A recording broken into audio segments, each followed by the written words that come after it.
Dearly beloved, we are gathered here today in remembrance of the time Sergio Perez was the second seat at Red Bull. Well, at least he still is for now. For now. That being said, welcome to Overtakes, a Formula One podcast where we share our takes from the track. Today, to reminisce over Perez's career, we have William, Hello, world. Eddie, everyone. and myself, Veronica. So let's just buckle up and jump right in. Today we're going to talk about Sergio Checo Perez and his downfall. Dun, dun, dun. So there's been a lot of conversations going around, and I thought that it was podcast worthy, like just to talk about it amongst ourselves for a couple minutes. So this past weekend at Silverstone, he was passed by Oscar Piastri in the drivers' championship, bringing him from fifth place to sixth place, and it's been this downward trend for Sergio Perez. We've got plenty of statistics and things to talk about, but it really kind of started his fall in Imola. If we look at his placements in the races, we're looking at eighth. This is in order since Imola. Eighth, DNF, DNF. Eighth, seventh, 17th. And it's pretty brutal. When you're the second seat at Red Bull, people expect you to do more. I mean, he signed his contract at the Canadian Grand Prix. Mm-hmm. To continue to have the seat next year. And I did hear some rumors at the time that Red Bull was saying he was financially good for them because he sold more merchandise actually than Max Verstappen was selling. And he was, so at the time I was like, that's kind of like ugly. Viva Mexico. But, I think maybe they're changing their mind. And we have some interesting articles to go over today to see that information. So, I mean, in the last 6 races, there's only one like mediocre driver who has scored more points than him, but it's Nico Hulkenberg. Otherwise, everybody else is like sky above him. You're talking about the Piastris, the Leclercs, like all those guys have scored way more points than he has. But the guys that are supposed to be at the bottom, like Nico Hulkenberg, well, he scored more points than Sergio in the past 6 races. So Can I say his name properly? Okay, go ahead. Nico Hulkenberg. Thank you. Nico, Go ahead. To be fair to Nico, he's driving out of his mind this year. Yes. His mediocre team, I would say, in Haas. His K-Mag's not able to do anything in that car. Mhm. But Nico's having the best season of all time. Like, I wish he were in a winning car to see what he could actually do. Like a Red Bull? A Red Bull, a Mercedes, a McLaren, a Ferrari. Anything that can like consistently score points, we might see him get his first podium. And I'm starting to think Nico signed with Sauber way too early because there's still teams that don't have drivers. Teams that are better than whatever is happening over at Sauber. Kick a stake F1 casino, whatever. Yep. And what's interesting is that like in the past 6 races, right? Not, he scored 15 points, like we said, Sergio Perez. But Max Verstappen, his teammate, has scored 119. Yeah. That's a gap. A big number. 104-point gap, which is insane in 6 races between teammates. And obviously he's not supposed to score 119 because Max is supposed to score up there. But he's supposed to be a lot closer than that when you race for a team like Red Bull. There's a couple other things I wanted to mention to you guys. Perez is having his worst performing season since 2019, where he ranked 10th among all drivers. So if you look at 2019, he was like in 10th place at the end of the season, and then he went 4th, 4th, third, so he continued to progress, and now this year he's sitting at sixth. So it's his worst year since 2020, and it's just kind of on a downward trend. You know what's funny though? When you said fourth, or like third, it would have been second, but with that whole Max thing, remember with that whole point thing that he didn't want to give Sergio, he was supposed to be second in the constructors, but didn't happen. Max was bitter about it. That's it. Yeah, and Well, he was second in the drivers last year. well, did somebody erase that? Nope. Well, yeah. So then we go from 2019, 10th, 4th, 4th, 3rd, 2nd, and then 6th this year. So he's progressively just like on the downward trend. Yeah. This season. This season's looking a lot like last season after a strong start, and he just stopped scoring points. Except this year, Red Bull doesn't have far and away the best car, so it just looks way worse. His start was stronger last year because it's looking pretty weak. Sure, yeah, it was stronger because he won a race. He won 2 races at the start of last year. Mm-hmm. Well, then this is where the speculation starts because we've all been looking at his downward trend. And we did have some talks this past weekend. There's an article from ESPN where Christian Horner says the situation is unstable. And he's basically talking about that Perez needs to score points alongside his teammate Max Verstappen.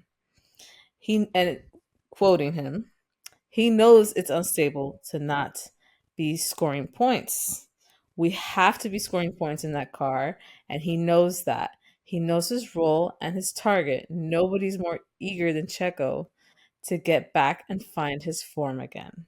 So this leads me to asking both of you, how much of this is to credit the other teams this year for just being better, having cars that are performing much better than they were in the past couple seasons, that is kind of pushing Checo down? What do you guys think? Do you want to go first, Will? Sure. I don't think, well, the other teams bringing in cars to keep up that pace compared to last year. We all remember last year, Max finished a day before the race. And now we're bringing cars that are actually keeping that pace. I don't think it's acceptable. If Checo, you're a Red Bull, you have that car that can keep up with Max. You have experience. You've been doing this for a while. You have the car and the team to make that car keep up, and you're just not doing it. To me, I don't blame the other teams for bringing their things to the game. It's on Checo. You have a Red Bull car that you're inside of it driving. Well, not inside because it's open, but it's unacceptable. You got to bring it. You have Max as your teammate carrying this whole team by himself right now. Eddie? Yeah, I agree. I mean, I think the easiest comparison you can make is with Leclerc post Monaco, because Leclerc's not scoring points either.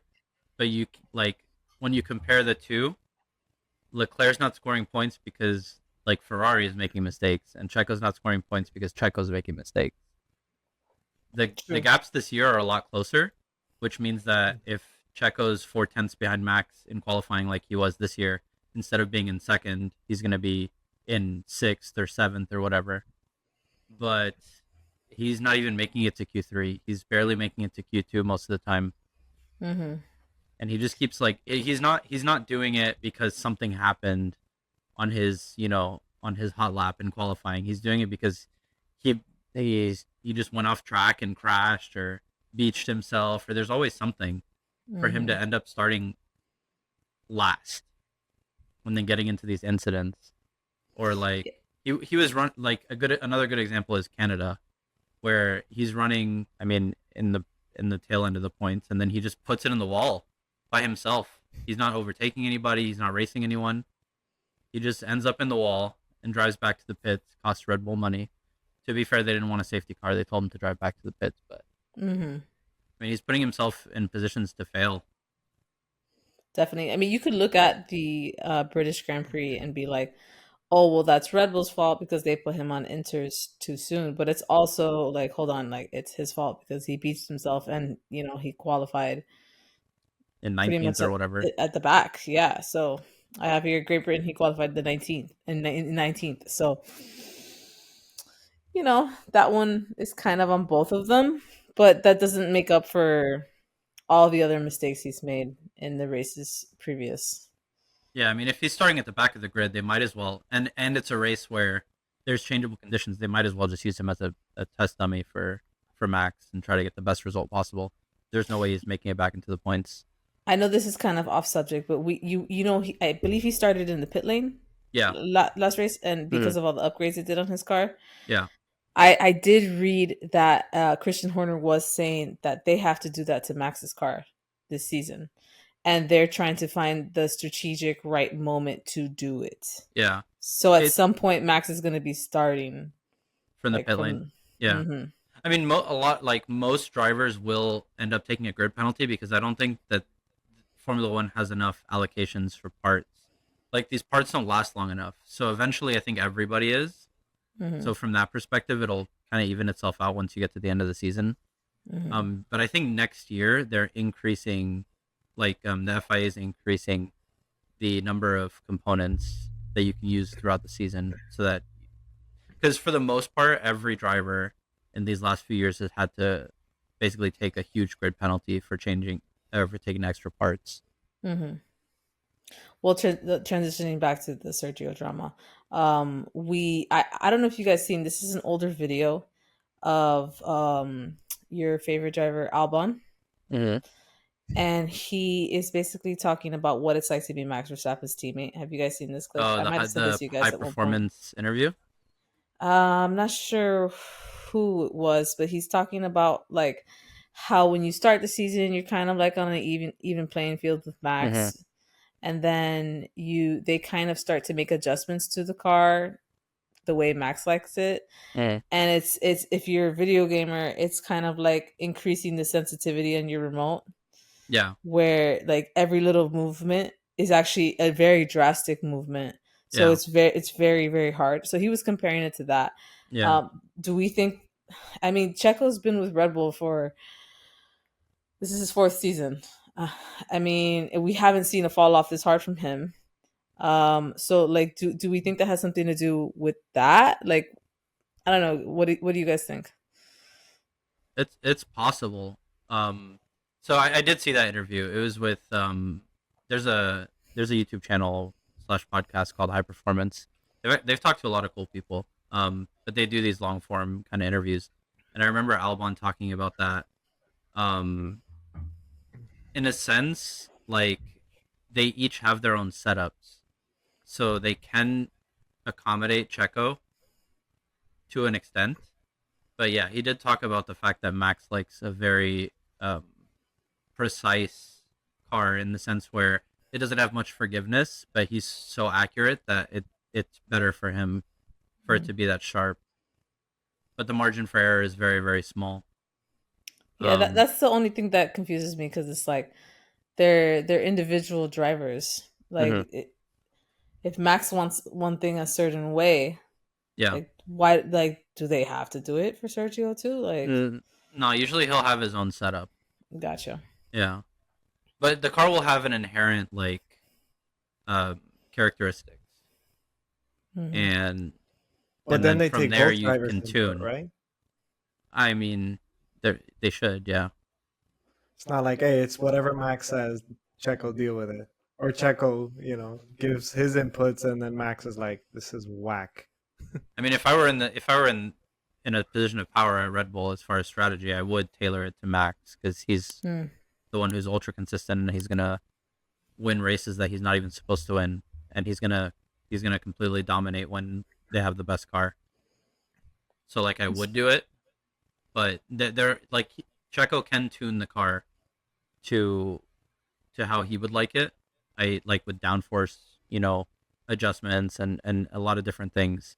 Right, right. Um, but I mean, we've seen because there's a lot of post-race interviews where Checo's like, yeah, our setup and we didn't get it right and stuff like that, and it's very unfortunate. But I mean, it feels like they just they haven't gotten it right in these last 2 years, not once. So then this transitions to last weekend during practice 2. I was in the kitchen, just had the TV on with the noise in the background, and I heard Will Buxton was doing a segment about an article from Auto Motorsport, and he calls it wild speculation. So I was like, I looked at the time, and I was like, okay, I'm gonna come back later, and I'm gonna watch this. And basically, what he's saying is this is a very reliable source, and Helmut Marko makes it clear that Toro Rosso is not a junior team. Is a junior team. I'm sorry, is a junior team, and that's kind of like a little punch at Ricardo being there. Also, according to information from Red Bull's top management, the 35-year-old Australian still has a chance of taking the cockpit next to Max Verstappen. So that would mean bumping Sergio and putting him. And when we're talking about, is this going to happen mid-season? So then the strict performance clause applies. There's a strict performance clause that applies to both Ricardo and Perez. If Ricardo can confirm the upward trend he has recently shown in Silverstone, Budapest, and Spa, Perez does not improve significantly, then the 8-time GP winner could replace the Mexican at Red Bull in 2025. And Yikes. Marco says himself, we will know more in summer break. Those are his words. So then that goes to everybody's kind of like poking their nose and trying to get some more information on this. And it goes to another article that leads to from Racing News 365 about the clauses in his contract.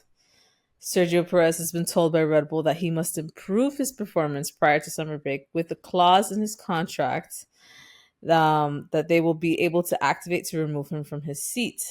These clauses include not being more than 100 points behind Max Verstappen after the Belgian Grand Prix.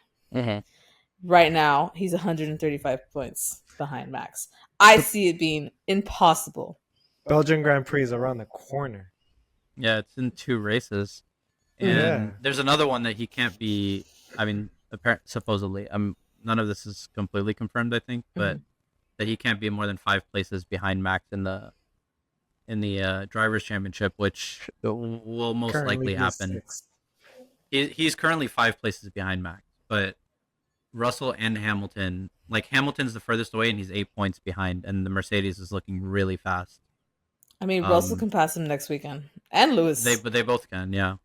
If it's a Mercedes 1-2, and even if Checo gets third, I think he still gets passed by. Well, he gets passed by Russell for sure, and then him and Hamilton will be like almost identical in points.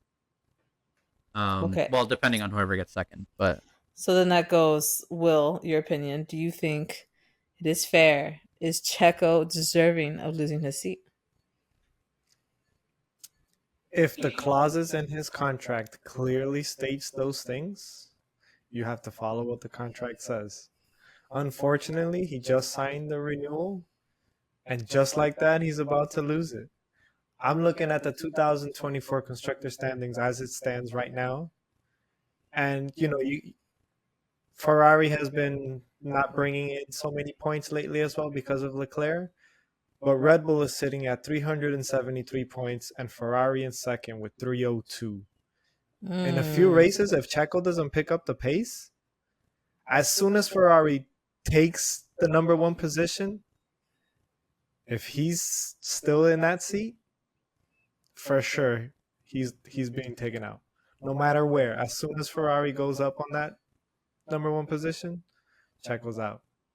Yeah, I don't think it'll be Ferrari. I think it'll be McLaren if anybody.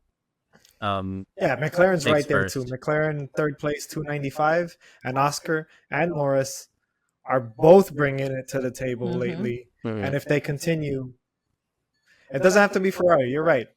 As soon as Red Bull drops down to 2 or even 3, imagine Yeah, Oof. I Things don't. are I gonna mean, the hit the Ferrari's fan. not there. The Ferrari's got problems with their car, Hmm. but I think it'll be really hard for Red Bull to not get first. They're so far ahead. Like it might not sound like a lot, but like they're 71 points ahead of Ferrari, and they're 78 points ahead of McLaren. That I mean, it's a big gap because Max is still going to be scoring points every weekend. Max points. Um, yeah. So Okay, but Eddie, do you think Perez is deserving of losing his seat? the question is who are they going to get to replace him? Like who they've tried out Answer Albon, the who's first proven question. it, but this answers the first question because this was my argument when he first signed the contract, which was out of the available drivers, the only one that makes sense to replace him is Carlos. But Mhm. Carlos, I don't know if they want him because him and Max used to beef when they were on the same team, and two, I don't know if Carlos wants to sign a 1 year, which is probably what Red Bull was offering, because they want to see what happens with Daniel. So other than that, like who are they going to get to replace him that's better than Checo? Because it seems like whoever they put in that chair can't do anything. Like Gasly's proven himself to be a really good driver. He's won a race in an Alpha Tauri, and he's right now he's driving out of his mind. Albon single handedly carried Williams to seventh in the constructors last year. But they've already tried Albon. You I'm know. saying both they've tried Gasly too. They're Uh both huh. good drivers. So it wasn't them that was the issue. They were younger, sure, but they've tried out both those drivers in the Red Bull. Checo won a race from P20 when he was in the Force India or Racing Point, whatever they were called at the time, Hmm. the pink Mercedes. He was in P20 and he won the race. Hmm. So Checo's a good driver. Hmm. You know what I mean? Yes. Like all these guys are so close as far as talent that I don't know who they can put in that seat that's It gonna. just feels political to me. Like I feel like Horner is horny for Daniel Ricciardo. Yeah, And sure. and he's just like, oh, look, Checo's performing bad. Really good opportunity to put my guy back in there. Yeah, And for I sure. just feel like that's all he wants from this. Yeah, I can And see that. my opinion and my question to you guys is, do we think putting Ricardo in that seat's going to make a difference? Because I don't. They They're should not put going to get Valtteri Bottas out of Daniel Ricciardo. I'll tell you they, that. they should put Nico in that seat. They should buy out Nico's contract and put Nico in that seat. I don't even know if that's possible. They just buy it Eddie, out. so You can buy out a any question to money you. can solve any problem for them. Eddie, a question to you then. So, with the question that V was asking about, should he, what is it, not be Is deserving? he Is he deserving of deserving of losing the his seat? seat? And you're switching in like, well, who are they gonna put? Exactly. Who's deserving I of the seat? Is Liam anybody Lawson. deserving of the seat? Is I don't know. anybody who can they sign anybody? The only person is who's deserving of the seat, in my opinion, is Yuki. But they're never going to do it because Helmut Marko doesn't like him. Mm-hmm. Hmm. Which I don't understand, but okay. But Eddie, here's the question. Taking out if they have somebody or not. So you're saying because they don't have a replacement, just keep them there getting P17, P pit starts I and don't all this know. I stuff? don't know who can do. I don't know who can do a better job. I agree Like with you. I don't know who can do a better job because Checo's won And races at Red honestly, Bull. and In the honestly, what first in the everybody's first eight saying, races, he was on the podium 6 times. Like this decline happened very very quickly. I don't know what the Mm-hmm. issue yeah. is, but the if we're gonna talk about is Checo getting replaced, I mean the likely candidate is Daniel Ricciardo, and I don't know if he'll do better. I agree. Like he's so inconsistent this That's year. the elephant in the room, right? That's what everybody's talking about. And when I first heard it, I'm like, I'm a okay. Daniel And Ricciardo then fan, but me too. he's I, I'm I just I'm don't see I'm it. every week I'm cheering for him to do well, and you see glimmers of it. Like Miami this year, he finished P4 in the sprint, big points haul, but then in the actual race he did nothing. The inconsistency is too much, and that's what they're getting from Checo. So do they really want another one? Well, the only thing I'm noticing here is that getting rid of Checo, putting Ricardo in that seat in Red Bull, actually clears up the seat in Toro Rosso to Liam basically Lawson will be step up. a junior team. Yeah. So what I'm honestly thinking might happen is they might because Liam Lawson's testing out the RB20. I think this weekend. He The already did. current I car. saw the video. Okay, he did it already. So depending on how that test went, see, this is what they did with Daniel last year. Yes. He tested well, and they immediately put him in the seat. What I'm thinking happens is if they get to the summer break and Checo hasn't like scored points or whatever, he done what they want him to do, then they might just kick Checo out and put Lawson in that seat for the rest of the season. Ooh. Let's go! That's my prediction. Okay, but then now here's my next question. Do we feel like that's setting up Liam Lawson for failure? Because that seat is almost haunted right now. No, it is, but I don't think it's setting him up for failure because I think when he drove those 5 races with AlphaTauri, he proved that he can drive in Formula One. Yes. And I was a huge fan. And once they put him in the Red Bull, like one thing that he was when he was filling in was consistent. He didn't shunt. He didn't put it in the wall. He scored points twice, if I'm not mistaken.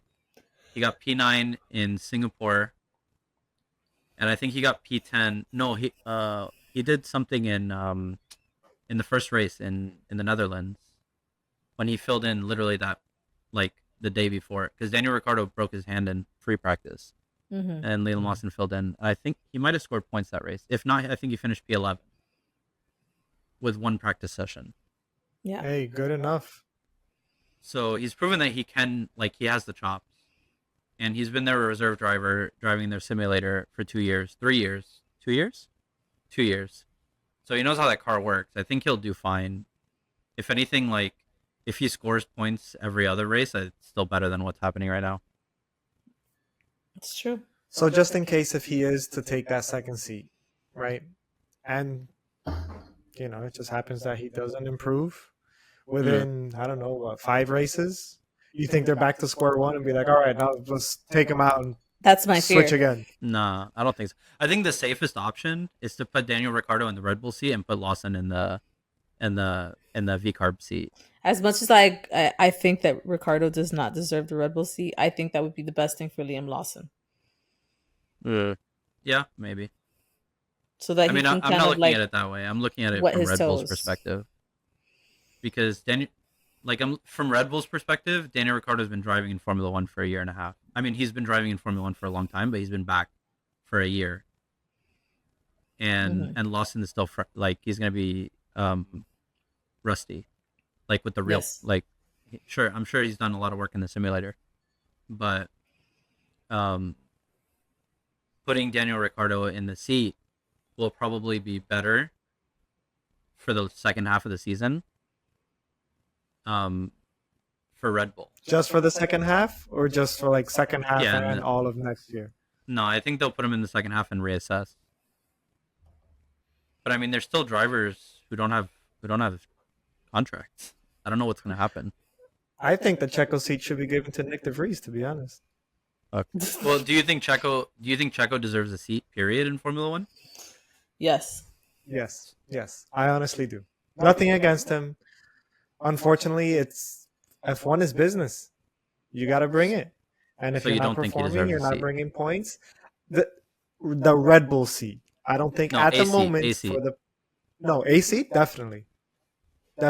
Even if he is to join Nico Hulkenberg next year for Sauber, like you're talented enough. I still want to see you in the grid. But at this moment right now, I don't think you're deserving of that second Red Bull seat. Imagine him in Williams. I think Valtteri is going to end up at Williams. There's a lot of talk about that. You think that they would choose Bottas over Perez? Yeah. If I think Bottas is a better driver. Yeah. Nah, I think Checo's a better driver. Come on, man. You have to. I mean, it's hard to compare because Joe really hasn't been doing well. But Valtteri, you have to remember that what he did with the Mercedes. They're clearly in the worst car. The Sauber is clearly the worst car. And the first 4 races, they couldn't do pit stops. They just had to take 30-second pit stops. And then they were boxing Valtteri and Joe 4 times a race just to practice pit stops. That team is a hot mess. It's really hard to judge, but I don't think Valtteri is having a bad season. I mean, he's beaten Joe every race except for the sprint in China and Bahrain. I think Bahrain, the first race, Joe finished P11 or something. But other than that, I mean, Bottas has been whooping that butt. Honestly, I think this is why I just love Formula One, because the drama is so crazy. The speculation is nuts, and things happen in this sport that I've never seen in any other sport. Like signing a contract before for 2 years from now before the season even starts, and Right? hey, signing your contract renewal, but hey, actually, you know what? We're gonna take it back. Like what? Yeah, What the hell is going on in this sport? I freaking love it. it's Give me more of it. it's pretty nuts. So it's pretty who has zesty. the empty seats right now? Are Alpine has one, Mercedes has one. Mercedes has one, Sauber has one, RB RB. still. Well, sure, Haas. RB, but I mean they Ha- have plenty of drivers to choose from. Haas, I'm pretty Haas. sure Ocon's getting that seat. Most I maybe. think it's basically a done deal. I mean there's a lot of rumors Ocon about going that where? to Haas. So it's Mercedes, Williams, RB, Alpine, Kick, and Haas. Yeah. So of the drivers not resigning, who's deserving of that Red Bull seat besides Carlos? Like I don't know if any of maybe Valtteri, but it's hard to say. Who's better than Checo? Hmm. I don't know. That's tough. Would you go look at retired drivers at that point too? We'll bring back Sebastian Vettel, maybe. Ooh, Now we're talking. No, I mean yeah. I'm pretty I don't think sure it'll I'm pretty happen. sure it's gonna be Daniel Ricciardo going to Red Bull and then Lawson getting the drive Yeah, I with think so RB. too. I think it's unfortunate. I kind of, it's unfortunate for Checo. But if those things are stated in that clause, those clauses are stated in this contract, it is what it is, Yeah, man. he You agreed to signed it. it, you agreed to it. It's unfortunate that you lose it. He has so many fans. The fact that he's the only one representing the Americas, as in South America and Central America, he has a lot of fans. The Mexican people love him. South America, it's. Uh, I still want to see him in an F1C. I If just they don't know have to why he take him can't keep it out, on the track. Just don't crash. right? The whole Monaco thing that happened to him, I get it. That It was wasn't your fault. unfortunate. It It was kind wasn't. of But his Wasn't. fault. everything else, It was kind of his fault. It because was he kind of could his have fault pulled back, because his right? He could have pulled back well and he finished. could have. I mean he could have left more. He did kind of move in. Yeah, And K Mag kind of put his car there. K Mag shouldn't have put his car there, but Checo did K move Mag is in. K Mag. But Yeah. in addition to that, why is he starting in P16 or whatever? Mm-hmm. What did Why he is he start? not Yeah, 16 qualifying? Why is he not going to Q1, right? going through Q1. Yeah, and Mm-hmm. I don't know. That being said, I knew we couldn't talk about this in the last GP recap because it was going to be a lengthy conversation. Is there anything else you guys have to say about this? Because I think at this point we just have to wait and see what happens in summer break, because we're damn sure that he is not going to get within 100 points of Max Verstappen. He would have No. to get 2 DNFs. Yeah, Max. When they made that clause, Max was 80 points ahead, and now he's 140 points ahead almost. So it's kind of crazy. Mm-hmm. It's this conversation is gonna get even juicier next weekend. Yeah, I mean next weekend I'm predicting Checo to be P8 in the drivers. They might just drop him right then and there. Wow. Yeah. You kind of wonder if you were saying that Horner is horny for Ricardo and stuff because he really likes Yeah. him and stuff. So you would think are they sabotaging Checo's car to make this happen type of thing? Ah, I I brought it at up. this Bring him point in I for think they're intermediates. at this point I think they're stressing out. I don't think they're gonna sabotage their driver because they don't want to lose P1. Sergio's Right, doing it obviously himself. not. Yeah. Well, I guess we're just gonna have to wait and see. We got Yep. next weekend coming up. Looking forward to it. The Hungarian Grand Prix, the Monaco version 2.0. Yeah. If I'm looking up the results because I think Perez crashed last year in Hungary. Oh no, he finished P3. Never mind. Good results for him. Yeah, that was a good result. I mean, he finished 30 seconds behind Max. Max was way ahead of everybody. 37 this seconds. season is so much better than last year's. Yeah. Well, I think that's it for today. Thanks for hanging out with us on today's episode of Overtakes for our takes from the track with our special edition of Sergio Perez episode. Don't forget to subscribe. Special episode of his funeral, the contract funeral. Hopefully it's all a joke. Or I don't know, I think it's too far gone. But yeah, don't forget to subscribe and follow our socials.